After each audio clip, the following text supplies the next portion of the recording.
that Nigel Paul Farage is duly elected as the Member of Parliament for the Clacton constituency. So that means 2 Reform MPs so far. The exit poll suggested there would be 13 in total. We'll obviously take his speech and hear from him in a moment or two. That's right. What's striking is that Nigel Farage is not grinning or beaming there. Here he is. You're going to hear what he says. We'll bring you Jeremy Corbyn's speech in a moment, by the way. And I have to say, fellow candidates, it's been a well-run, well-fought and remarkably clean election battle. I think we'd all agree on that, and thank you for your services.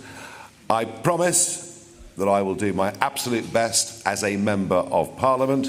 I had 20 years as an MEP, but it's not quite the same link or same responsibility with constituents. I will do my absolute best to put Clacton on the map.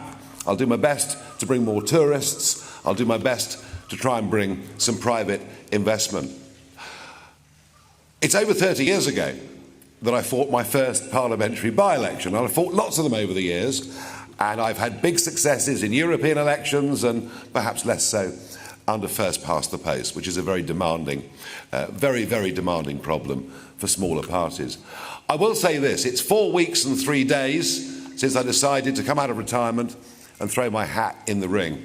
I think what Reform UK has achieved in those just few short weeks is truly extraordinary. Given that we had no money, no branch structure, virtually nothing across the country, we are going to come second in hundreds of constituencies. How many seats we're going to win, I don't know. But to have done this in such a short space of time says something very fundamental is happening.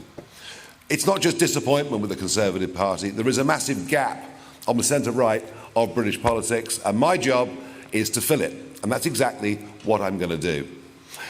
But it's not just what we do in Parliament as a national party that matters, it's what we do out round the country. Getting 5,000 people in that room in Birmingham last week, the energy, the optimism, the enthusiasm, the belief that Westminster is just completely out of touch with ordinary people says to me that my plan is to build a mass national movement over the course of the next few years and hopefully be big enough to challenge the general election properly in 2029. What is interesting is there's no enthusiasm for Labour, there's no enthusiasm for Starmer whatsoever. In fact, about half of the vote is simply an anti-Conservative vote.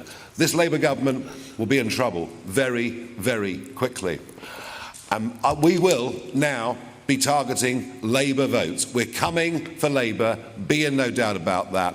I want to thank the team that have helped me do this over the last few weeks, my fellow candidates for behaving as impeccably as they have. Believe me, folks, this is just the first step of something that is going to stun all of you. Thank you very much.